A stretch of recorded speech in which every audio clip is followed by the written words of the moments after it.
The category is What the Trans Darlings?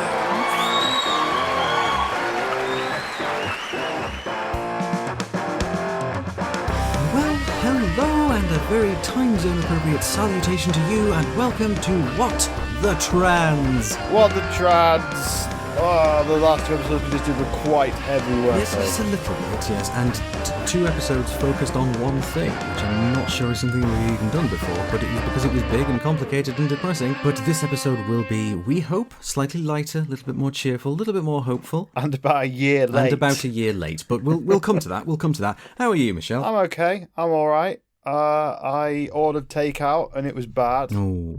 Yeah, you know, occasionally you order a takeout in lockdown and stuff, and you're like, oh, this is going to be my treat. I'm going to get some deep fried crap. It's going to shorten my life expectancy. It's going to fill a hole. It's going to make me happy.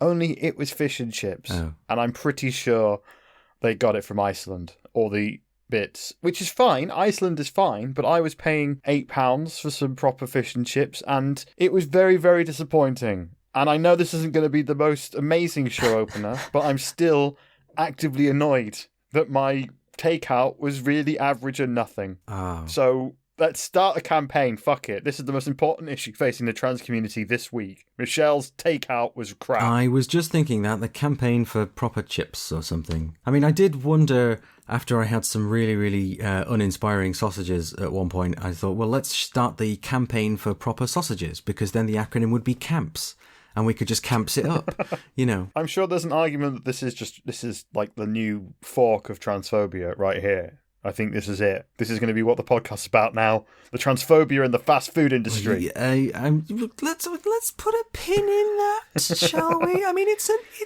idea, but maybe let's have a little bit more of a discussion first, so I've got a chance to talk you out of it. But I know what you mean about like takeaways in lockdown, because it does kind of feel like a treat. But then last Friday, we ordered some takeaway in, and it was actually delivered by Uber Eats, which I've not really used before. And so this young, exhausted, depressed-looking guy on a bicycle turned up to deliver this thing, and I've just felt so bad for him. And I don't want to use Uber Eats again, because they clearly, you know, they're expecting a lot from their workers. And it was a cold and windy, nasty night, and he had a long way to cycle just to bring 3 people a sandwich. I just felt really bad about it. So yeah. It's one of those things where you don't know if it's ethically right, and then afterwards you do leave the interaction feeling a bit, yeah, I didn't need this lump of fat. Yeah. I could have lived without. But then also, they must be paid for it. And I don't know where the right move is. I know, so but if any of you work for Uber Eats, I think the question is, are they paid enough? Is the thing, because that's a physically demanding job, particularly in the weather like it was. It just, you know, those people should be paid a fair wage. And from what I hear about Uber and Uber Eats, I do not believe that that is the case. However, moving on from that, I've started doing exercisey things recently. So last night I had a taekwondo lesson. Yeah, check me out. And God, I am stiff and painful today. But now you can beat someone up. I have no intention of trying to beat somebody up. I'm mostly learning it so I can learn how to get out of the way. So, but it's, you know, it's good for fitness, and you know, my partner and my housemate are both doing it, and I was like, well, I feel slightly left out now, so I'll at least join in, you know. And it is, you know, it's good. It's legit good exercise. It turns out I can do maybe 2.5 press-ups. So that's something I'll be working to improve. But that's 2 more than me. I did try to do a press up the other day. I do not recommend it. Yes. It's not fun. It's not fun to just be like, oh, this is what my body is now after years of mistreating it. Oh dear. Yeah, well, I'm kind of at the point where I recognise that I need to stop doing the mistreatment of various flavours, hence exercise and watching my diet, and because of some other medical stuff, as I mentioned to you before we started recording, I've not had any caffeine for about 6 months. I've been warned off fizzy drinks and alcohol, so I am incredibly sober at the moment, and it sucks. You know, it's just rubbish. But the greater good, you know, I'm doing this for a reason, so I shall stick with it. and then, in a few months' time, allow myself a little party, which will hopefully be quite a cheap night, because my tolerance will be really low by that point, so I'll have like a pint and a half, and I'll just be like, oh, gotta go home now. I did presumptively ask people on Twitter what our 100th episode should be, and I gave them 4 options. We would record it up a mountain, we'd get Laverne Cox on, we'd get very drunk, or there was a 4th option that I can't remember now. But it was basically an even split, so we kind of have to get drunk up a mountain with Laverne Cox for 100th episode now. Okay. That's what we have to do. So all right. Sounds good. I'm sorry if you, at the time, did want to continue your straight-edgedness. We can't. The listeners have said you have to drink with Laverne Cox of a mountain now. That's just something we have to do. And who am I to argue with our wonderful listeners? And speaking of the wonderful listeners, I think we should get on with the podcast that they all tune in for. So thank you for putting up with us during this nonsense intro. But this week we are trying to, I guess, raise spirits a little bit of ourselves, if nothing else. And so this is one of our lovely little cis ally specials. Yeah, recorded these last year at the beginning of COVID itself. So they're very out of date. They were meant to come out last year, but then we went on hiatus because we kind of got sick. So thank you, Grace, Petrie, and David Paisley for being the most patient and awesome people who've ever lived. And also, it's really strange timing because David Paisley has been in the news this week, battling with transphobic Nightmare MP Joanne Cherry. Yes, Joanne Cherry, if you happen to be listening, which is almost impossible, I am calling you a transphobe. My name is Michelle Snow. You can send your lawyer's nonsense through the contact form on our website, whatthetrans.com, because I genuinely don't give a fuck, you transphobic nightmare. But to get to the actual episode itself, we chatted with the amazing Grace Petrie, who many of you will know as folk singing leftist-style, queer-friendly, I mean, she's gay, so of course she's queer-friendly, awesome folk singer who is so trans-inclusive. She is basically a shining light for what the LGBT community can be. And we chatted to her, and she was great. And at the end of it, she even let us play one of her songs. So, enjoy this. Hello, Grace Petrie. Thank you so much for coming and talking to me. Hello. Hi. Thanks for having me. It's an absolute pleasure. It's got to say, been listening to your last album a lot recently. It's given me strength and power in these trying times, I must say. Bless you. Thank you. I'm glad to hear that. Yeah, we all need a bit of strength where we can get it in this crazy new world in which we now live. Yeah, let's not dwell too much on the ever encroaching viral thing and move straight into, so got to ask, how gutting was the election, right? Let's change the subject from coronavirus onto the fascist fascist government that won a majority in December. Yeah, I mean, absolutely gutting for me. I mean, for all of us, I'm sure. I mean, I think that so in the run up to the election, I did about 22 benefit shows in marginal seats for the Labour Party. And I was doing a lot of canvassing as well. And I think on a personal level, it was maybe the worst thing I could have done in terms of being completely unprepared for the result. I was very, very, very, very shocked when the exit polls came out. I think a lot of us as well were kind of working on the basis that in 2017, we had this kind of the entire election campaign in 2017, we were told by the media that Labour were going to get wiped out. And then obviously we did so much better in 2017. I think a lot of us had this real false hope that we, shouldn't trust the polls and shouldn't trust what the media was saying about how bad things were going to be. And I mean, I'm still very much grieving that result, I think. I mean, I think it's part of a global conversation that we're having at the moment where we're at a bit of a crossroads in terms of how we are going to treat people. I think we're basically deciding whether or not we are going to care about each other or not care about each other. I think those are basically the choices on the table. And I feel like, what was on offer in December was the most, in my lifetime, I'm 32 years old, and I think in my lifetime it was the most stark choice between ideologies and between compassion and the lack of compassion. And obviously I am devastated that a lack of compassion was chosen. I'm devastated that so many Labour strongholds fell. I'm devastated that Brexit, as it turns out, was too big, too all-encompassing, too loud for the socialist message to drown out, to break through. But I mean, I think there's nothing that I can do apart from to just carry on. I mean, I don't really have any, this is the thing, is it's a lifelong struggle, isn't it? I mean, it's a struggle that actually is longer probably than any of our lives. And, you know, the choices are I can join the other team, or I can give up, or I can carry on this team. And that's, you know, for me, there's only one viable option there. Oh, please don't join the other team. I've met the other team. They kind of suck, I gotta say. They sure do, yeah. They don't, and they don't like my music either. So, you know, I think I'm better off on this team. Yeah, I mean, I think it's obviously we need to do a lot of regrouping on the left in the UK, and I mean, who knows how differently things are going to look when we come out of this. I mean, I know we don't want to dwell too much on the current circumstances, but I do think that the extraordinary events of the last few days, I would hope perhaps might open some people's eyes in Britain to the fact that there was always money and austerity was never necessary. And actually, it was an ideological decision to kill over 130,000 people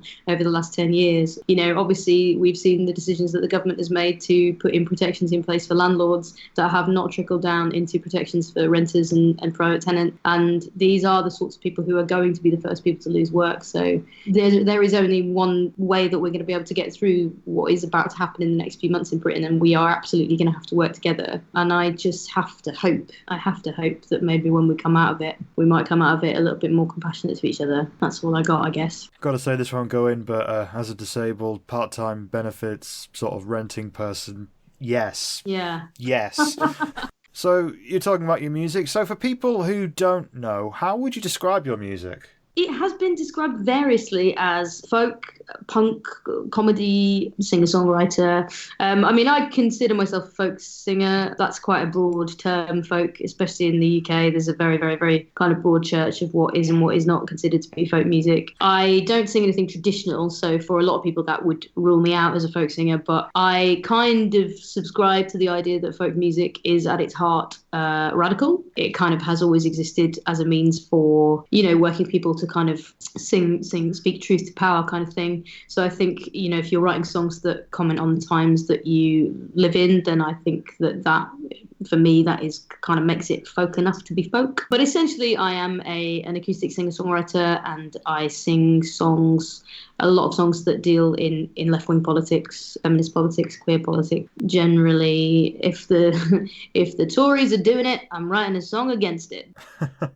I gotta say, what really appealed to me about your music was like the punky attitude to it, because I'm a massive punk fan, and I've never really listened to that much folk. Not like for any, like I don't even know if I would love and hate most folk or not. It's just not something I've heard. But yeah, that was always something that stood out for me, especially during the election when I was just listening to your album, just thinking, oh God, please, please, please. You know what I mean? Yeah. Hoping that somebody was going to be thinking along the same lines as what you were singing about when they were going in the voting booth. Not enough people, as it turned out. I mean, I think that it's interesting what you say, because politically, I think there's the Venn diagram of like punk versus folk. I think there's quite a lot of crossover in regards to that political tradition, like I said. And I think one of the reasons so the album that you're talking about, just for people listening, is called Queer as Folk, and the front cover is like the album's like split in half. One side of it is sort of the idea was that it was two different album covers, and one of them was a folk album, one of them was a punk album, and we're sort of splicing them together. And that was quite a deliberate. The idea behind that was that I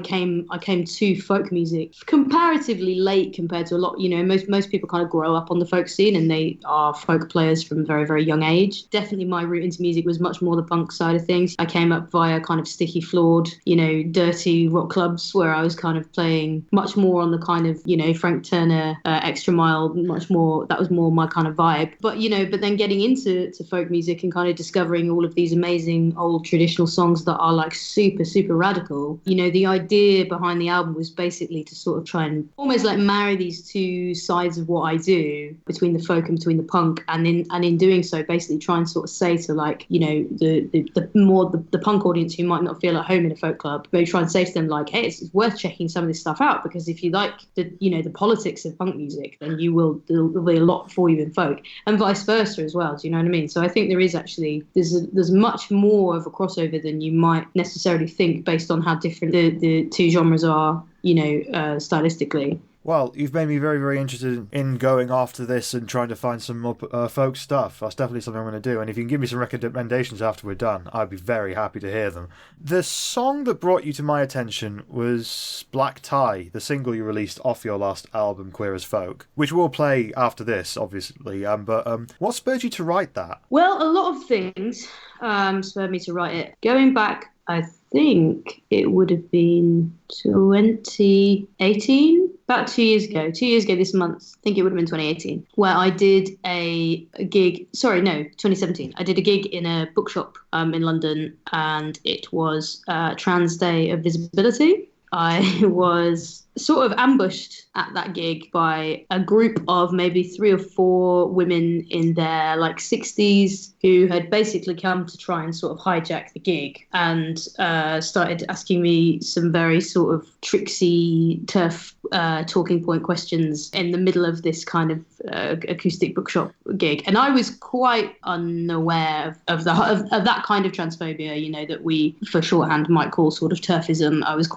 wasn't really very involved in any of it really, and to my shame I will say that I didn't necessarily see it as much to do with me, trans rights and stuff like that.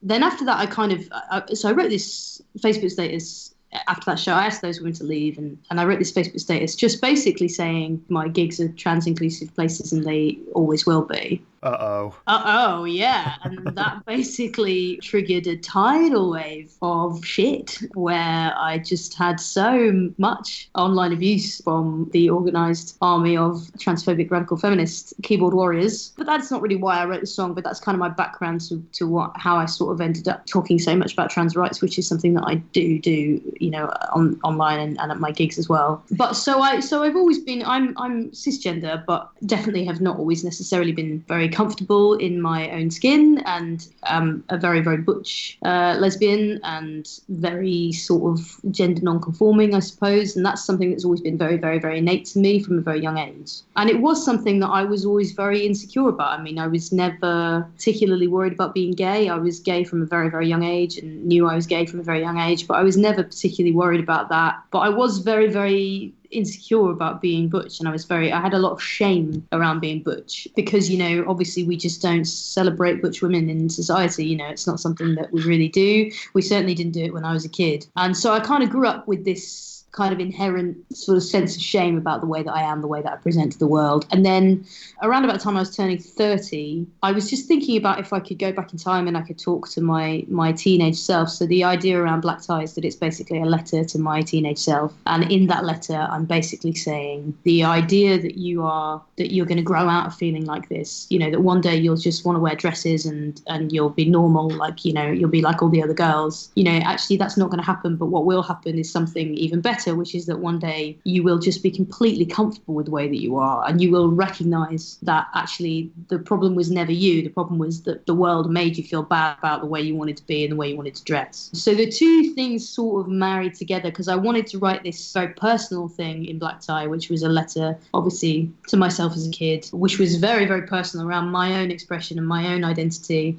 and specifically around being a butch lesbian. But at the same time, concurrently I was kind of having this thing with TERFs where I really wanted to write a protest song about transphobia. It was very important to me that as a butch lesbian, as a feminist, as a woman who looks the way that I do, so much of the time, transphobic talking points, transphobic articles, transphobic rhetoric, so much of the time it's claiming to speak for people like me. It's specifically claiming to speak for butch lesbians. And in all of this horrible rhetoric, all of this horrible narrative, I wasn't hearing my voice anywhere, and I wasn't hearing my voice of any of my, so many of my butch lesbian friends, that it just doesn't reflect our views at all, the message that's out there, the rhetoric that's out there. So it was quite important to me to sort of try and redress that balance a bit. It was very definite in my head that I wanted to write, a protest song about transphobia, and one that really was seeking to, I suppose, draw a bit of attention to the fact that that our struggles are they're not exactly the same struggle, but it is, queer liberation is one struggle. Do you know what I mean? And really trying to drive that home. The people who think that they are in some way furthering the cause of cis lesbians by being transphobic, you're just absolutely misguided in that.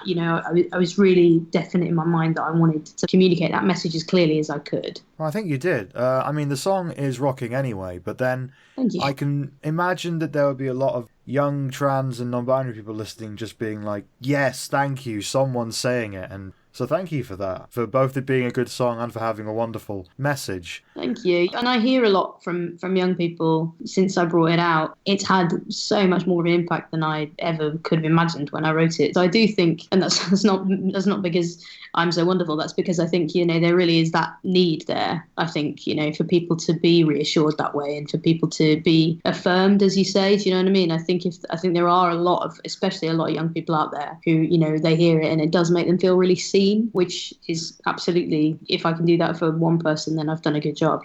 So as a cisgender lesbian and feminist who tours the world with your music, have you seen the same levels of transphobia whilst you're on the road in other countries? No. I mean, I don't do that much touring worldwide. I've only really done Canada and Australia, but I just got back from, I was in Australia for 5 weeks in February and the beginning of March. Honestly, so many, because, when I sing Black Tie live, I always make quite a big point when I introduce it of sort of explaining why I wrote the song. And it's really interesting it was really interesting in Australia, sort of talking about how we have this horrible problem with transphobia, especially obviously in the mainstream media in Britain, and how prevalent it is, how fucking relentless it is, and how it's, really tearing our feminism apart, how it makes me very suspicious now of feminist spaces. It makes me very suspicious of anything that I get asked to be involved in that is anything to do with lesbians or anything to do with feminism. I feel the need now to rigorously check that it's not some sort of smokescreen for transphobia, and that makes me very, very sad, to be suspicious of my own community that way. And, in Australia, I just had so many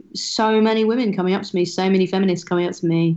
I'm only bringing age into it because I do think there is this, correlation between a lot of second wave feminists and transphobia, but it was, women in their sort of 60s and 70s who just came up to me and saying, what is going on with all the transphobia in the UK? They just absolutely don't understand it at all. It's unfathomable to them. It's so clear to them that what we should be doing is we should be working together to take down a patriarchal system that fucks us all up, right?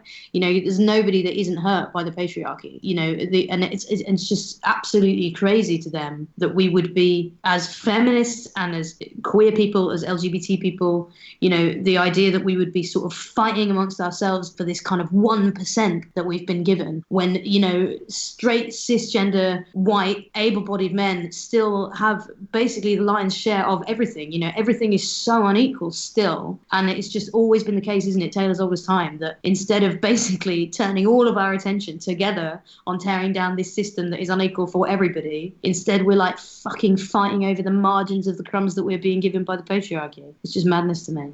I think it is, and I have heard this from, I haven't toured in America much, but all the the writers and people that I follow in terms of American politics, American feminism, it's not uniquely a problem to Britain, but it is much, much, much worse in Britain, I think, than it is really anywhere else. And I do, for that, I do blame the fact that our transphobes are in positions of such power within the media, they're in positions of such power within academia. And so, these ideas that really, they were, maybe I'm naive or just uneducated about it, but to my mind, 6-7 years ago, they were very fringe ideas. And now, they are in broadsheets every weekend. And obviously what that's doing is creating a moral panic where there just doesn't need to be one. The vast majority of people now who consider themselves fucking crusaders in this what they see as this fucking holy war, this just doesn't affect them at all. They're not trans, they don't have anyone in their lives that are trans. So you don't need to think about this. All you need to do is just worry about your own shit. Don't be horrible to anyone. Just good advice for life. Just don't be horrible to anyone. Worry about what toilet you're going to use, and that's it. You know what I mean? You don't. It's not business what anyone else is doing. I think it's something that is pretty dire in Britain. But again, you know, I mean, you said that you part of having a kind of cis allies special episode is the thinking behind that is to basically reassure trans and non-binary people that not everybody hates you. And my experience definitely of being out on the road in Britain, like I said, I did 140 gigs in the UK last year, and admittedly, I realised that my audience are not going to be transphobic, I suppose, when I make it so clear that these are my views. But you know, I come into contact with a lot of different people, a lot of different kinds of people, a lot of different ages of people. And honestly, you know, the reality out there are so many more people who absolutely believe that what Suzanne Moore and Julie Bindel and everybody else is writing is just bullshit than it seems like. You know, this stuff is so loud on the internet because it's just the craziest voices, you know, are always the loudest. You know what I mean? They're always turned up to the greatest volume. But honestly, like, I feel like it's not representative of the real world out there, which I think is much, much, much kinder than the world of the Times and the Daily Mail. Yeah, we had a few weeks back, we had a couple of trans podcasters from the States come on to try and talk about some of the laws they were bringing in the States about like banning trans affirmative healthcare for kids. And they got onto this and they argued that by the looks of things, the UK looks more dangerous for trans people than America does. And I was like, yeah, president's banned trans people from the military. He's writing away that trans rights every day with his executive actions. How is that possible? I don't understand. It's such a strange situation we've got in the UK. I mean, I could say, just briefly say that a little bit more on that, which I think is the right thing to do. So I would support them anyway. I would support trans and non-binary people anyway. And like I said before, you know, I think a general good rule for life is just don't be a dick to people. You know, don't be horrible. I think if you are doing anything to cause unnecessary suffering to anybody, what cause is worth that? Do you know what I mean? What is it that you think that you're doing that for? But I mean, especially around the kind of great myth of butch lesbian erasure as being a transphobic narrative, I can't see any of the things that would exist in the perfect TERF world are not things that would make my life any better or safer. And actually, I think a lot of the things that I see, you know, like the idea around sort of challenging people's entry to gendered spaces, there's just no way that can be good news for cis women that look like me. Do you know what I mean? I think that, you know, when I say that our struggles are related, I do really mean, you know, I get misgendered every single day, really, of my life. And it has always been the case that I've had kind of side eye from people in toilets and things. So I think that, like, you know, any policy that moves towards policing people's gender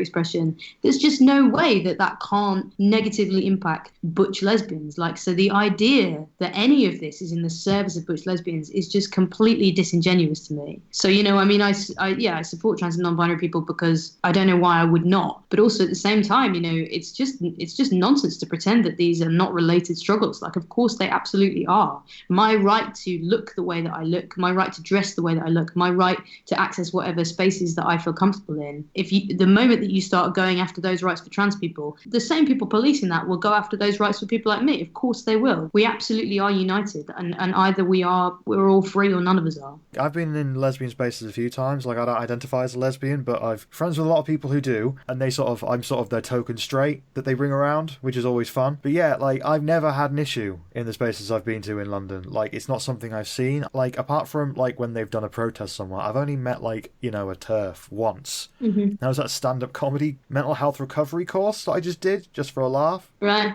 So then I, like, walked to the bus stop with her, and she did all the TERF stuff. I was like, oh, great. So then the next week, I decided I'm going to write 5 minutes of stand-up aimed just at you.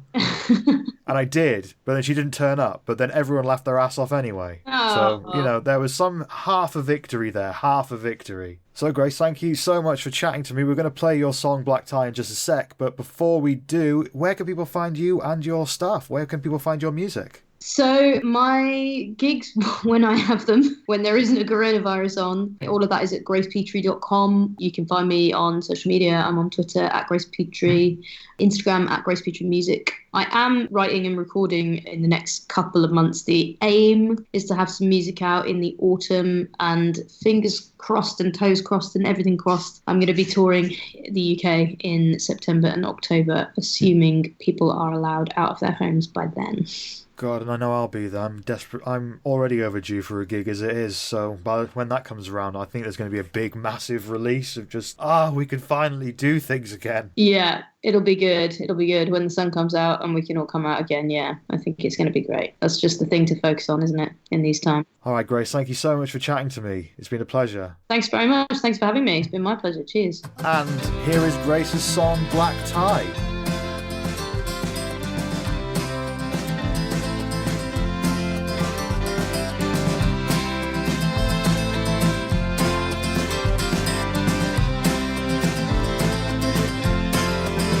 It's a jungle out there.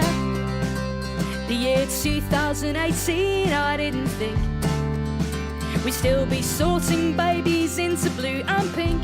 And all our progress, well, I wonder what it means. That the only girls' clothes that work for me turn out to be boyfriend jeans. Well, that's fine, 'cause I decline a narrow set of rules that just don't work. 'Cause these red lines, but they're not mine. And if you need me, you can find me ironing my shirt, 'cause I'm in black tie tonight. Get a postcard to mine year 11 self in a year 11 hell, saying everything's gonna be alright. No, you won't grow out of it. You will find clothes that fit, and the images that we're a patriarchal structure, and you never will surrender to a narrow view of gender. And I swear there'll come a day when you won't worry what they say on the labels, on the doors. You will figure out what's yours.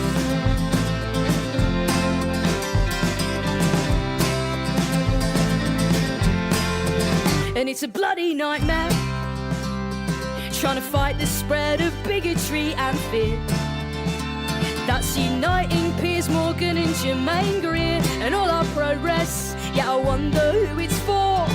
When I dared to utter that trans lives matter here, and all I got was a turf war. Well, that's fine, 'cause I decline your narrow set of rules, they just don't work. These red lines, but they're not mine. And if you need me, you can find me ironing my shirt, 'cause I'm in black tie tonight. Get a postcard to my year 11 self in a year 11 hell, saying everything's gonna be alright. No, you won't grow out of it. You will find the clothes that fit, and the images that future. We're a patriarchal structure, and you never will surrender to a narrow view of gender. And I swear there'll come a day when you won't worry what they say on the labels, on the doors. You will figure out what's yours. You will figure out what's yours, and that it's got nothing to do with fitting neatly in a box that was constructed to make it seem like people come in just two teams, and anything that's in between ain't good enough. And you will love, and you'll be loved, and you're in black tie tonight. Get a postcard to my year 11 self in a year 11 hell. Darling, everything's gonna be alright. No, you won't grow out of it. You will find clothes that fit, and the images that feature. We're a patriarchal structure.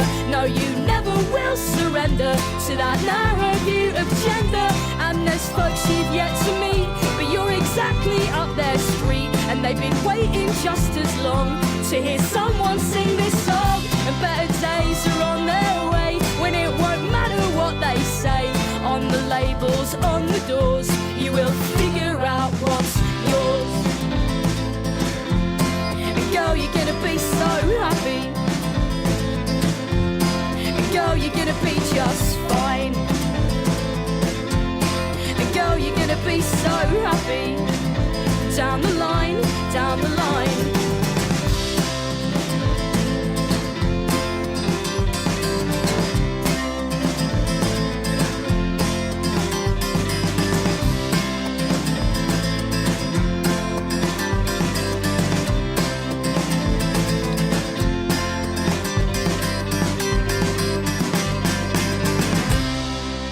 Black Tie by Grace Petrie, and she's Oh, pretty no, great. do your radio voice. Right, sorry.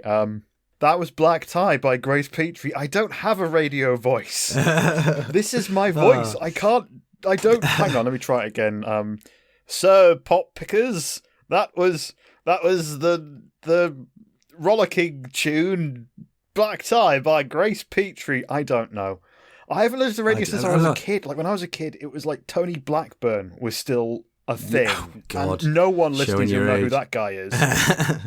Yeah, sure. I don't know. I was thinking the kind of late night radio host, and that was Black Tie by the phenomenal Grace Petrie. Looking forward to see what she comes out with. That kind of thing. See, that isn't the radio that I grew up with. I grew up with TFM in the north, which was just a couple of 20-year-olds going, "Hey, now it's time for some electronic music that you won't understand. Enjoy, haha, party time. Oh, I'm going to go out to the bongo on Friday," like that kind of thing. And shout out to TFM if that still exists. If that's still going. And obviously shout out to Grace Petrie. Thank you so much for sitting down with us and for letting us play Black Tie, which is a super little tune. You should check out Grace Petrie's material if you haven't already. Those of you who are... Yeah, Queer as Folk has genuinely helped me get through the last 12 months, so you should check out that album. It is astonishing. And she is, of course, active on social media and is vocal in her defence of and support for trans as well as broader LGBTQ issues. So we like Grace Petrie. She is a good one and she deserves your fandom, I would say. So, who's next? Next, we have the actor David Paisley, who you'll probably know from BBC Scotland's River City, a soap opera that's been running up in Scotland for a very long time. He first came across our desk as he was offering nudes to people who submitted something to the Scottish GRA consultation a while back, and he's also done a lot of work fighting the LGB Alliance in Scotland. Indeed. Which is a wonderful thing for someone to do. So yeah, here's us chatting to David Paisley. Hello, David Paisley. Thank you for joining us on this Cis Ally special thing that we do. Hi, Michelle. Nice to see you. Hello. Hello. So, my first question, I filled in the Scottish GRA consultation. Where's my nude pic? Did you not get one? No. I did. I sent thousands, I have to say, like thousands and thousands, but there was so many that my inbox, my Twitter broke. So my Twitter app actually started malfunctioning, and I'm like, oh dear. And then it got as far as Brazil, and I started getting all these random messages in Portuguese. And I'm like, oh, bom dia, boa tarde. And I'm like, no, I can't really speak much Portuguese, but I guess you want a nude. I mean, I don't think I can now, because I'd have to refer to like a journalism textbook I've got in the front room just to be like, is it ethical to ask a guest or like a source for nudes? Is that breaking some kind of rule? If anybody didn't get one and they still want one, just message me now, because my inbox is blessedly quiet now. And I'm quite happy to make good on the promise that I made. People thought it was a joke. And do you know what? Initially, it was a joke. Initially, I was like, oh, I'll just send them like the Venus de Milo, right? like a tasteful like something. And then I thought, oh gosh, I think I'm going to have to actually do this because people were responding in quite a lot of numbers. And I thought, right, okay, this actually is kind of working out, because the most important thing was to increase engagement and to make people interested. And all I asked was people to send me confirmation that they had filled in the consultation. I didn't ask which way they had responded, because I know that most of my followers know which way I'm inclined and what I believe. And I know that I'm in agreement with most of them. And it was really interesting seeing how far and wide it reached. There was actually thousands upon thousands upon thousands of responses. And so I got a little bit of a tide of my inbox, and I had to delete my app eventually. I had to delete Twitter from my phone, so I might have missed one or two people. So yeah, if you want to get your picture, please just send me a message and I'll send it. You might have lived to regret that. I lived to regret it at the time, if I'm really honest. But you know what? For me, initially it was just a bit of fun, something I thought that I was being irreverent. But then also there was a really important message behind it, which is I feel like there's this really puritanical kind of vibe to people who are against progress, right? And things that they hate are like sexuality and issues around sexuality and gender, and it becomes really puritanical and quite anti-sex. And the picture that I sent out wasn't. It wasn't outrageous, and I wasn't fully naked either. And so there was it was quite tasteful. If you could just, I mean, you haven't seen it yet, but it was a tasteful picture. And to me, that was kind of also thumbing my nose at the kind of puritanical element of people's opposition, which I find really like tiresome. You know, I feel like we're stepping backwards in time. Yeah. Like I felt like there was so much progress that we've made in the last couple of decades, and it's really painful to see a lot of the arguments against trans equality, which are just the self-same arguments that I faced in the 90s as a gay man, just being recycled and used on someone else. And it's like it's almost the same words, the same phrases, the same tropes, and that's what makes me fight against it so passionately. And the idea of like just sending nudes out was, it was. I was a little bit trolling people's sensibilities. But then it became real. Yeah, and then I thought, God, I have to do this now. So I did. But you know what? If it got a positive response and if it increased the amount of political engagement, that's only a good thing. Well, I just got to say, like, thank you so much for that, because I'm pretty sure that there was a fair few thousand people who may not have filled it in if it wasn't for you. Yeah, and they'll have a very strange bump in responses from Brazil because it managed to make... I'm not sure they were allowed to fill in the consultation in Brazil. I think it was just the UK. No, so you were allowed...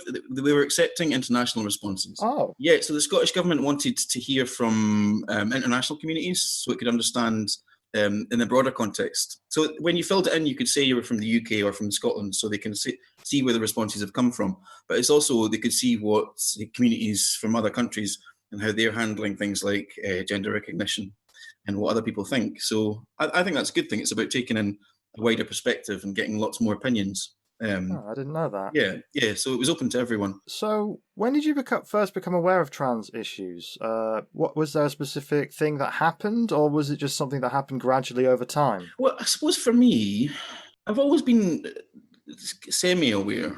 I've become a lot more engaged and aware lately. But in my teens, I went to an LGBT youth group. It was called Stonewall Youth. I first contacted them when I was 15. Stonewall Youth was in Edinburgh, and they're now called LGBT Youth Scotland. And that was a really transformative experience for me, meeting other young people, the youth workers, and we'd have like guest speakers that would come and meet us, and we'd talk about issues around gender and sexuality. And so I was kind of aware from a young age of a lot of these issues. And there was also members of the youth group that were trans and non-binary. So like it's always been part of my community. Like I've always very strongly identified that the LGBT community is a broad umbrella that really encompasses everyone. And then lately, we have gay marriage. We have a lot of things that we fought hard for. I remember when I first came out, we didn't have equal age of consent. And that's really interesting, actually, because at the moment we're having this debate. You'll have seen the recent government announcement about people of the age of 18 don't know their own mind. Yeah, that's what I've been doing all day. Yeah, that's exactly the same argument that was used when I was 17, 16, 17, and the age of consent was 18. And I was told I didn't know my own mind, but my straight friends, they knew their mind and they could get married at 16, And it's completely hypocritical. And it's exactly the same that we're hearing now, saying that young trans people don't know their own mind. It's the same arguments repeated again, the same anti-LGBT tropes repeated time and time again, but used against a different section of the community that are more vulnerable. And I think most recently I got more engaged with it because I became aware of the LGB Alliance. That is the appropriate response. And they infuriated me because, you can see from when they were set up, they wanted to set up to create they claim that they're going to represent LGB people and push trans people to the side and say that, well, we're not going to, we're going to separate, we're going to segregate. And that's something I'll always push against because, like I say, from the very beginnings of my of coming out, I've always seen it as our community is a broad umbrella and we need to support everyone. Everyone comes along. Everyone is invited along for the ride, and equality is something that we should all fight for each other. that's something I like. Like I've been on pride marches and marched alongside my trans brothers and sisters, and I'm not about to say, "Oh, you can't come now. You're not invited." Like it's so abhorrent to me that anyone would want to do that. So, have you heard their single?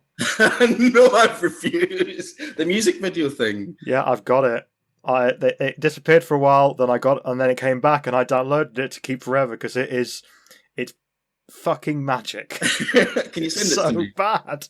I'm kind of like, I kind of want to hear it. I kind of don't. I'm like, I'll send you a link to the tweet I put out, and you can judge for yourself.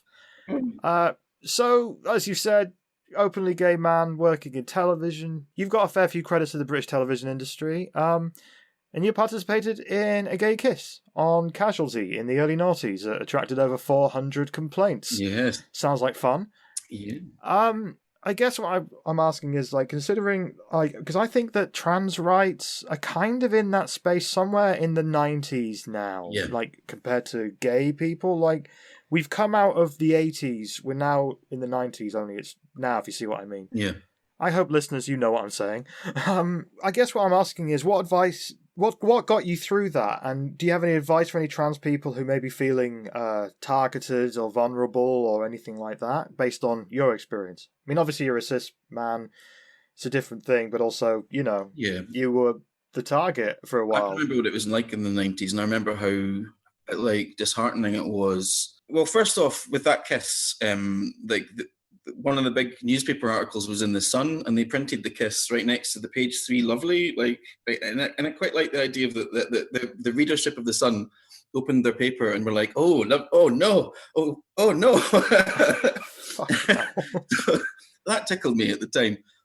But the article itself, it was very thinly veiled homophobia, and you just saw it so constantly at the time. And also, I was quite actively involved in the campaign against Section 28. And in Scotland, we had a millionaire who funded a lot of huge. He funded a referendum in Scotland about Section 28, and all these billboard posters were put up all over Scotland, saying some really quite homophobic things. So we were subject to this massive media campaign, and I'm seeing a lot of the similar arguments against homosexuality being used against the trans community. And at that time, I think I had a sense of solidarity with, like, because, as I say, I've been involved with the LGBT youth groups since I was quite young, and I've always been quite politically engaged. So, feeling really engaged with other people, reaching out and feeling that sense of identification with other people, and having a strong community around me is probably what got me through. But it's also having a really strong family. My mum and my brothers were really great and really supportive.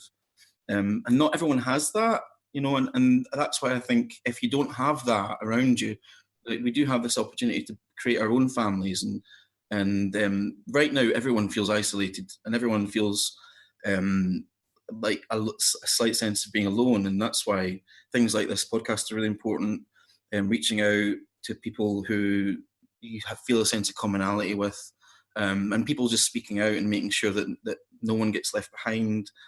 All this stuff is really important to build a sense of safety for people, especially when there's a concerted campaign against a particular group.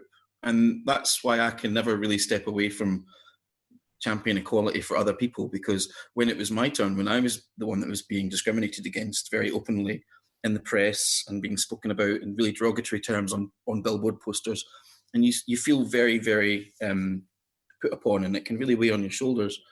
And it's just having that sense of community and bonded safety around me was really, really important. That's why I think we should never, ever allow the community to be split or torn asunder. We need to stay together, and it's the strongest thing is our unity, and as a community. Yeah, when I grew up, basically, Section 28 started about a year before I started school and ended a year after I left, so I was there for the duration. Did a number on me, like, made it very, very hard to find the language, like, because they were targeting homosexuality, but then I think at that point, like, being trans was seen as the logical endpoint of letting gay people do whatever they like by homophobes. So I found it very, very hard to find the language to describe my situation. Mm-hmm. and that turned me down like some really dodgy internet websites, like completely unguarded, secretly in a hurry when no one's looking. Seeing some nightmarish stuff, and then that kept me in the closet for another 10 years. And Section 28 had a hand in that. So when I hear that, I get a little bit annoyed that it's just like, well, there was this whole community out there that I could have talked to that was kind of kept from me. And that's what Section 28 did to me. And then LGB Alliance come along and are like, they want to try and do that again. Yeah, for sure. So like my experience was really similar. Like I remember being in the library at school and just trying to find like a reference to, because I kind of knew I was gay, and I found one book, and to try and find modern information about who I knew that I was. But I honestly 100% believed I was the only person who had these feelings in the entire of Scotland. Right? I thought I'm same, yeah. Only in England. And it's fascinating to think how alone I felt at that point. And genuinely thinking I was the only one. And now my best friend my two best friends actually are both from Falkirk, and they both grew up a few miles away from me, and we're all around about the same age. And we met when we were teens, when we went to university, and I very quickly established, it was the beginning days of the internet, and I met one of my best friends through a chat forum online, and that's how we had to make contact with people in those days. So me and him, I was 17 and he was 16, and we were chatting online, and it was his 40th birthday just yesterday, and we've been friends for 24 years. Gosh. Oh, that's so cool. And this is the thing about finding your own communities. And Section 28 made it almost impossible for young people to find their communities because it wasn't allowed to be promoted. You know, you weren't allowed to give people access to the kind of support that you actually need, because when you go through the experiences that we go through, this sense of isolation, it has a profoundly damaging effect on young minds to feel like you're completely alone and that no one understands you. So when you can't find other like-minded people, when you see your story also, like this is why I think storytelling and things like, and soap opera gets a rough deal, but we can tell stories about people and give people a sense of identification. You know, we can have LGBT characters in soaps, and those characters are often the first time that the majority of people actually get introduced to new ideas and new things, and they don't always get it right. But we always try our best to get it right. And I think that's where the importance of things like, you know, drama comes in as well, because when you're in an isolated situation, just being able to switch on the TV and see someone whose story is a bit like yours, and suddenly you don't feel quite so alone anymore. And that's a really powerful thing. I had that for the first time, completely out of the blue. I was playing a video game that was really nerdy, and they had a trans character in it, and I cried. That was in 2014, because it was made by one of my favourite game developers, and I was like, I feel seen! Yeah. Then I played it a couple of years ago, and it's really clunky and heavy-handed, and they get so much wrong by, like, now standards. But 6 years ago, I was just like, yeah, someone like me! And it just felt incredible. Moving to the LGB Alliance very briefly, because we're in a very good mood. We don't want to ruin that, so we'll just cover this very briefly. You did an analysis of the followers of the LGB Alliance Twitter account. Yeah. And we're going to link to that in the description because it makes a very, very interesting read. But what were the most interesting things you discovered about their followers? Oh, do you know what? It was fascinating, actually. Just to follow up on that, I became really quite engaged with the issues around what's happening right now in terms of trans rights when I saw what LGB Alliance were promoting, and I'm like, they do not speak for me. This is not right. What they're trying to do isn't right. And I very powerfully saw that when I saw a tweet by one of their founders, one of the directors, speaking very negatively about LGBT youth groups. And as I've just explained, you know, my experience of going to a youth group, that changed my life. It's probably saved my life. You know, I was in a very dark place and felt so alone until I found that youth group. And I thought, any organisation that claims to be an LGBT organisation and is speaking out against youth groups in schools that are life-saving for young LGBT people, like, they do not have our best interests at heart. And that's when I started really researching who they are. Because that was a very upsetting thing to think that any person would campaign against like inclusivity for LGBT youth. So I just ran some fairly simple analysis. It started off fairly simple. I just took a couple of different accounts because I wanted to know if the people who were following LGB Alliance were actually interested in LGBT issues. So, and what I was discovered very quickly is the majority of people who follow them don't show any interest in following other accounts. And the analysis is quite wide-ranging. I looked not just at things like LGBT media, but pride organisations. They don't tend to be interested in pride. They're not interested in mental health advocacy for LGBT people.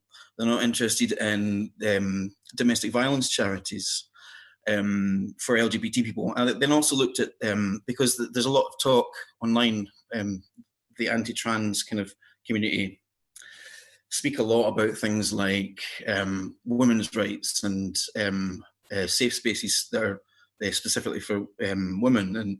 And so I looked at women's rights organisations, and they don't seem to actually follow those either, even though they talk a lot about them. And what we found is that there was a Stonewall report that asked all of these women's organisations what they thought, and they were like, well, we let trans women in for 20 years. What are you talking about? Yep. So all of the domestic violence organisations in Scotland, and I've had quite a long association with Women's Aid in Scotland. I've done a lot of fundraising, a lot of work with them, and they've been trans inclusive for quite some time. They responded to the first consultation in Scotland positively about GRA reform. Said it's fine. They've already work under an assumption of self-ID. They don't ask people to prove their gender. So if someone comes along, they'll just accept them for who they are. And they have done that for years. It's the same with Rape Crisis in Scotland. All these organisations that actually safeguard women, the people who actually do that work, they're already informed and already know how to properly safeguard women, and they include trans women in that. Whereas the people who speak most loudly about excluding trans women, as the analysis that I did kind of shows, they actually aren't that interested in the organisations that do that work. That's why if you ever engage with these people and you're like, well, these organisations that say this, they talk about things like institutional capture, and they talk about the fact that somehow they know better than serve the people who are actually providing these services. So it's a very contentious subject, but I don't think it is that contentious. I actually don't think it is contentious. I think you listen, and my perspective as a man is always to listen. I'm not trans, and I'm not a woman, so I listen to trans people and listen to their experiences and allow that to inform the decisions that I make. And I also listen to domestic violence services, the ones in Scotland, the ones that I was a service user of when I was a kid, and I listen to what they advise, and I read their guidelines and their advice, and that's how I form my opinion. My opinion isn't formed based on an ideology that I've stuck to because I'm not informed. My opinion is informed by listening to the experiences of others. But just to get back to the analysis, if you're going to link to it, it shows a really interesting trend, which is simply that there's a very small number of people, and they all tend to follow other organisations that are very similar. Safe Schools Alliance, Safe Schools, Fair Cop, Women's Place. These are all accounts that are set up with, I see it as they kind of have this, they set up a false goal and say this is what they're campaigning for, and actually what they're campaigning for is they have this other slightly below the surface goal, which is about trans exclusion. And you see it repeated time and time again, and that is borne out in analysis because it proves that all the followers of each organisation tend to follow each other. It's just this small cabal of people who are interested in one particular thing, and that thing that they're interested in is in excluding trans people. It's not in women's rights. It's not about looking after children. It's not about LGBT rights, I can tell you that. Yeah, it drives me up the wall, I'm not going to lie, because one of the reasons why I was messing you around so much is because Priti Patel did an announcement that she was going to launch with the Home Office, like a campaign to get people to draw handprints on windows to help domestic violence victims. And I was flabbergasted. It was just like they were going to give like £2 million to a bunch of places, but right now it's like 60 of people trying to get into refuge are being turned away during lockdown because skeleton staffs, and it's not exactly like there has that many refuges anyway, even in healthy times. I just couldn't believe that the TERFs and the gender critical lot, who can raise tens of thousands of pounds overnight for their court cases, would not talking about any of this. They were in the podcast mentions asking me how I feel about the fact that COVID-19 kills more men. And that proves that I'm somehow not who I say I am. Like that's what they were doing. It drives me up the wall, I swear to God. Yeah, when you look at their actual priorities and the things that they want to speak about and the things that they want to campaign about. I mean, I'm quite a vocal campaigner around domestic violence, and so I tend to focus more on Scotland. Scotland recently announced, I think it was 1.6 million. It's under 2 million, but it was a roughly comparable figure to the same amount that was announced by Petrie Patel. Scotland has a tenth of the population of England. So Petrie Patel announced funding that equates to roughly a tenth of what the Scottish government have offered. Scotland's not perfect. I mean, we can always do better, and that money is definitely going to be very well used by services in Scotland, and it's absolutely essential right now. As you say, there's a 60% increase. But it's very interesting to see where people's priorities lie and the things that they want to talk about right now, because I will definitely be an outspoken advocate for the rights of women and children to live free from violence. And yet the kind of accounts and the kind of people who are interested in trans exclusion are still only interested in trans exclusion. They don't want to equate it to actually the people you should be worried about are the cis het men.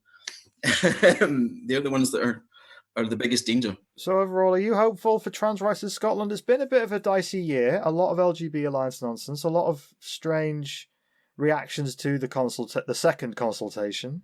Yeah. So I will just quickly, because it's hilarious. Scotland has paused its gender reform at the moment because of COVID-19, right? We've had several bills have been put aside by the Scottish Parliament. So, as I say, these certain accounts are very single-minded, and the LGB Alliance decided to claim a victory because they say, yeah, our campaign was successful, right? And what's really astonishing about that is that they actually started phrasing it in really positive terms, like, yay, COVID-19, which has killed thousands of people, guys. I saw that. Yeah, and then one of their supporters, I won't name them, but they're a very prominent journalist, said, I think they said it was really convenient. And you're just like, how can you use such positive language about something that's actually killing people? Like I say, it's a really warped perspective. Anyway, in Scotland, yeah, it's been put aside for the moment. So when that gets picked back up, when things return to normal, I'm going to be very actively on the case of looking at what's going to happen next. I know that the first consultation was very much heavily in favour of GRA reform. And the second consultation, unfortunately, because of the amount of time and the very active and organised campaign against reform, I don't know which way that's going to swing. And I feel like if it doesn't necessarily go the way that I would like it to go, I feel like we're going to have a little bit more work to do. And I think we just have to remain positive and remain active. And I think certainly down in England, it's going to get put aside it's going to be kicked into the long grass for some time. I just hope that as what happened in Scotland, actually, Scotland decided to take... Scotland used to do what Westminster did first. So Scotland used to follow the lead of Westminster. And with Section 28 reform, I actually spoke recently with Wendy Alexander. I was at a reception at Parliament that was run by LGBT Youth Scotland. They invited me along and I met her, and she's a bit of a hero of mine because she pushed through this reform. And she got dragged through the press for this really badly because she was such a strong proponent of getting rid of Section 28. And she said, we should not follow the lead of Westminster on this. The Scottish Parliament was set up to make choices for the Scottish people, and we need to be bold and create the kind of society that we want to live in. And we shouldn't do that by following someone else's lead. We need to be, torchbearers. And I hope that that's going to be the perspective that the Scottish Parliament takes on reform of gender recognition in Scotland. I do hope that. I think it might be a close run thing. I've done my best I got naked. I don't know that I can do much more. I mean, you've done so much. Like, you've been speaking out for quite a while, and I first noticed you doing that maybe a year ago. Like, you were getting shared around, like, I think, and I was just like, who is this guy? Like, Why is he so opinionated? No, just like, I'm very, very happy that this guy is out there doing this. So I just want to say from the bottom of my heart, thank you so much. And it genuinely means a lot. And I would like to ask where people could find you online so people could share the love with you themselves. That's very kind of you. I see it as a responsibility. Like I say, I've profited from the work of others, like trans activists, LGBT activists of all kinds have added to our movement to give me the equality that I experience. And I'm really privileged as a gay man to have so much of the battle has been won for me. And it would be abominable for people like me to step aside and just rest and not fight for others when they've fought for me. I just couldn't do that. You know, it's I don't see it as, it's a responsibility, you know, it's something that I have to do. I don't see it as a choice. Doing anything else is unthinkable. You know, it's lazy. And it does mean that I think I'm probably quite annoying online. But Not true. Not true. Follow this man. Follow this man. But you can follow me and David Paisley at Twitter at David. You know what I mean. At David Paisley. We'll have a link. We'll do a link. And where can people find your show? You are on River City. So we're broadcast every night in Scotland, Mondays and Tuesday nights. And so it goes live on iPlayer. And it's available across the UK. I love my wee show. I'm quite evil in it. It's very different from what I'm like in real life. I'm an uncle to a non-binary character who has just joined, Jessie, and Jessie's just getting introduced to the audience at the moment, and that's quite interesting to see how that's coming across and how that character is being received. And it's quite a privilege to be asked back to a show, because like I say, I was in it 10 years ago and they killed me, and it's nice to come back. It's nice to get a second chance at life, isn't it? Yeah, it's always good. But yeah, River City, Mondays and Tuesday nights on iPlayer. I will say that, like, people are down on soap operas a lot, but I think that the writing that goes into it is so hard, because I cannot watch Neighbours or Home and Away for 20 years. I go back home to see my mum in Yorkshire. Yeah. I'm sat down in front of the TV with her watching Home and Away, and I know exactly what everyone's about in 10 minutes. And that's not easy. It's reassuring. I think it provides a community kind of aspect to a lot of people who don't necessarily have the communities that we used to have. Yeah. And so it gives people something they can talk about when they meet their neighbour. And people are sometimes down on soap operas, but you know, they have to do an awful lot of like quite challenging work, and you've got to bear in mind some of the things that have happened in soap operas are huge milestones in society. You know, Michael Cashman in the 80s, Todd Carthy playing one of the first HIV positive characters on national television. Corey had Hayley Cropper, trans woman.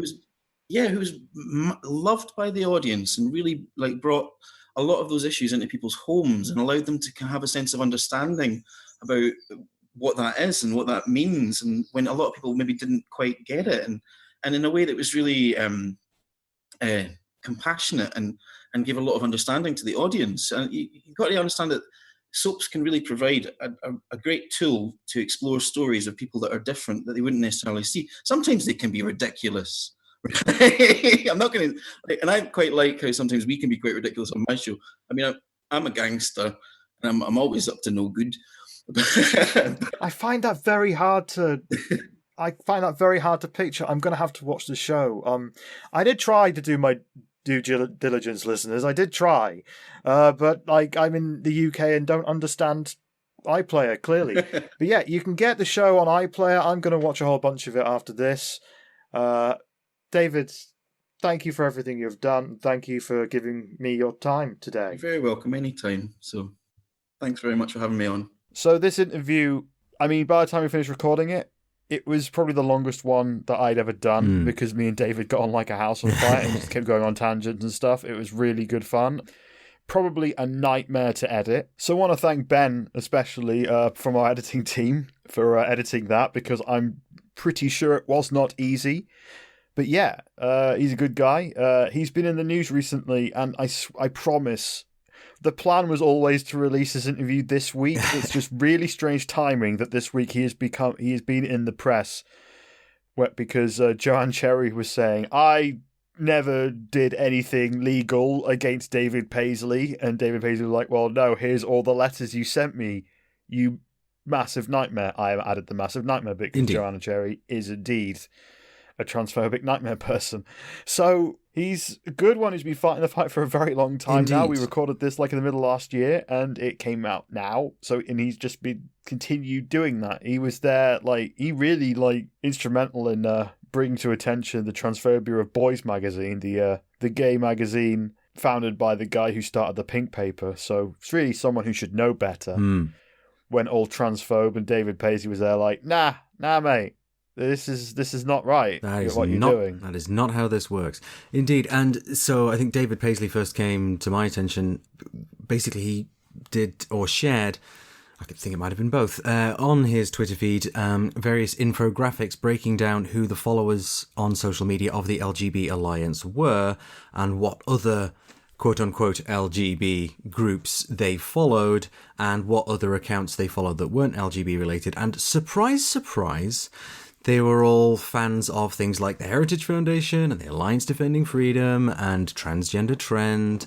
And so it seems to basically be the same people, and presumably they're bots, that make up the social media followers of these anti-trans organisations. And so the infographics that David Paisley shared demonstrate this really very clearly. So that is worth a look. We'll see if we can dig out those particular tweets and pop them in a link in the description, because it was a little while ago now.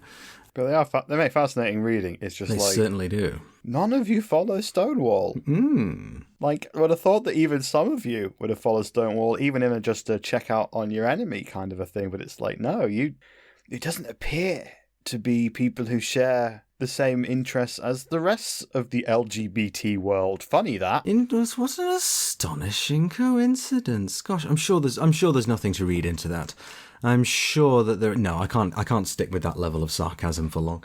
No, the LGB Alliance are the worst. They're just the worst. And hello, if you happen to be listening, you can send your lawyer's shit to whatthetrans.com/contact, because I don't give a fuck anymore. Yeah, absolutely. So fuck you. You will not. I'm so tired of seeing these people, in general, TERFs, GC, whatever the fuck they're called this week, sort of threatening defamation lawsuits to shut people up. No, fuck you. That's just fuck you. I'm not going to do it. I'm not going to play, and I'm not going to drag anybody else into it. My name's Michelle Snow. Aim your shit at me, because these are my words. Don't aim them at anybody else. Fuck you, you transphobic dickheads. And if you want to get in touch with me, then please feel free to send, a self-addressed envelope to my fucking arse. That's how you get in touch with me. That's actually much better than my little thing. That's so much better than my little thing. I thought, here we go. I'm going to make myself look all tough and stuff. And no, you did it better. I'm not sure I did. I was just being childish because honestly, these people are so deluded and yes, childish that really fire being fought with fire is what it feels like. But also because sometimes you just want to make a bum joke. So you should tune in next week to our bum joke special. Yes, which absolutely. Is just me and Ashley talking about each other's bums for an hour. Is that that's what we should do? I mean, I'm not sure in either case there's genuinely enough to talk about for an hour. Just the quantity just isn't there. And I've got a big butt. I think I could stretch that out to a 30, 45-minute segment. Just my ass. So hang on, I've got a big butt. I think I can stretch that out, dude. Will you please be careful with what you're saying? Oh, we're gonna get banned off Apple Podcasts for sure. Oh, I'm okay with this. I'm not interested in participating in anything to do with Apple. I know we're there because that's where people listen to podcasts, but having said that, I listen to Spotify, which makes me probably just as bad, streaming-wise. Everything's evil. everything is evil. I think we just got to make our peace with that. There's no ethical consumption under you-know-what. Under you-know-what. Well, I'm not... So I used to think that. I did. I genuinely was convinced there is no ethical consumption under capitalism. I think there is a way to do that. It's difficult, and you have to kind of balance... It's like playing New Vegas. You have to balance what you think is the best thing to do morally. But, how's that free market working out for you, where... everything's actually owned by the same 5 or 6 huge conglomerates. Anyway, so thank you both to Grace Petrie for the interview and for allowing us to play Black Tie. And of course, thank you to David Paisley for sitting down with Michelle all those months ago and indeed for doing the work that you do. Yeah, check out River City on iPlayer. It's really good. It's really good. Yeah, indeed. So yeah, absolutely check them both out. David Paisley and Grace Petrie, thank you so much. But I think we need to start bringing this to a close. We shall, of course, be back next week with yet more fun, jaunty, cheerful trans news. But until then, it is goodbye from us. Goodbye. Bye. Order good takeout. This episode of What the Trans was written and produced by Michelle Snow and Ashley Talbot. I was edited by Mara Reynolds, who you can find on Twitter at @ChaiTiefling, Ben Swithin, who you can find on Twitter at Ben Swithin, and me. Also, a big thank you to our delightful Patreon producers who help us keep this show going and help us make the stuff that we do. And they are Nick Duffy, C.B. Bailey, Gordon Cameron, Peter Kimball, Rachel T.S., Constance Turner, Vic Parsons, Joel Lewis, Tila Wyatt, Atom James, Vanessa Billington, Tower Watch, Rowan Littlejohns, Desiree Markland, Patreon user, Derek Victor, Sarah Bedful of Dogs Halliwell, Emma Doyle, Mike Dickinson, Owen Willis, Catherine, Elliot McVeigh, Cassius Adair, Tuck, Melissa Brooks, Ian Cumber, Maddie Bell, Kraken 12, April Heller, Sophie Lewis, Alexandra Lilly, Claire Scott, Ariadne Pena, Lauren O'Nines, Mara Reynolds, Bernard Pink Jellybean, and Lanos. Thank you to all of you. We will see you soon.